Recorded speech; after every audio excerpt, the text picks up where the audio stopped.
Alexandria Ocasio-Cortez, the Democratic Socialist candidate for New York's 14th district, has been making the rounds speaking about the economy. Keep in mind that she has a bachelor's degree in economics, so she 100% totally knows exactly what she's talking about. One of the biggest problems that we have is 200 million Americans make less than $20,000 a year. That's 40% of this country. Not even close, baby. The estimated population of the United States is 325.7 million. But somehow, Ocasio-Cortez, a woman running for United States Congress, thinks that there are 500 million people living in the United States. Maybe she's counting Mexico and Canada, I don't know. 200 million Americans make less than $20,000 a year. So to reiterate, she's wrong. According to 2016 wage statistics, nearly 59 million people in the United States make less than $20,000 a year. That's 40% of this country. No, it's 36% of wage earners, not the entirety of the country.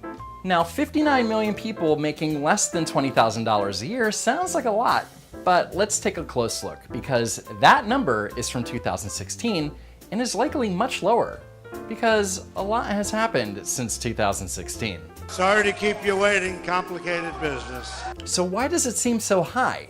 Well, there are at least 3 factors to consider. 27.3 million Americans in the workforce only work part-time.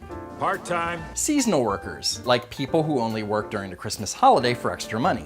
I doubt that any of them are making more than 20 grand during the entirety of November and December. And there are more than 19 million workers between the age of 16 and 24. A large percentage of those workers are high school and college students who might work full-time during the summer months, but work part-time or don't work at all when school is in session. And if you factor in their age and work experience, they are only qualified for jobs that pay minimum wage, which puts them near the bottom of most wage earners. But hey, I'm not the expert here. I don't have an economics degree like Alexandria. The economy is going pretty strong, right? There's roughly 4% unemployment, 3.9% unemployment. Well, unemployment is low because everyone has 2 jobs. Does she think that unemployment stats have to do with the percentage of unfilled jobs? Because that's what it sounds like. Well, unemployment is low because everyone has 2 jobs. Unemployment is low because people are working 60, 70, 80 hours a week and can barely feed their kids. Her claim that everyone has 2 jobs is incorrect. According to the Bureau of Labor Statistics, the percentage of the American workforce with 2 or more jobs is only 4.9%, and in the past 25 years hasn't been higher than 6.5%. Even PolitiFact called her out on these claims by giving her the infamous pants on fire rating. But she's learning. She's meeting with the best people. I sat down with a Nobel Prize economist last week. I can't believe I can say that. It's really weird, but she's not good with words. If people pay their fair share, if corporations and the ultra wealthy, for example, as Warren Buffett likes to say, if he paid as much as his secretary paid, 15%, if he paid a 15% tax rate. So her plan is to make multi-billionaire Warren Buffett pay a 15% tax rate. Got it. Which is stupid because Warren Buffett pays a 20% capital gains tax. I should also note that Warren Buffett's secretary pays a 35% income tax rate. But do go on, Alex. This is fascinating. If corporations paid, if we reverse the tax bill, but raised our corporate tax rate to 28%, which is not even as high as it was before. Right. The federal corporate tax rate in the US before Trump's tax cut was 35%, the highest in the entire world. But thanks to the tax cuts, it's now at 21%. And since companies can afford to invest in new workers, US unemployment is at the lowest in history. Why would you want to revert the tax cut and jeopardize thousands and thousands of job opportunities? If we do those 2 things and also close some of those loopholes, that's $2 trillion right there. That's $2 trillion in 10 years. $2 trillion? What loopholes? She's just saying a bunch of words. And Trevor Noah isn't even questioning the validity of her claims.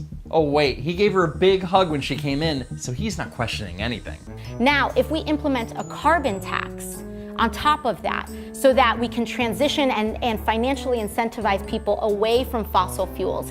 If we implement a carbon tax, that's an additional amount of a large amount of revenue that we can have. So a barely coherent Ocasio-Cortez wants to charge consumers an additional tax for electricity, natural gas, oil heating, and gasoline. And carbon tax won't change consumer behavior in the slightest. It's just a cash grab.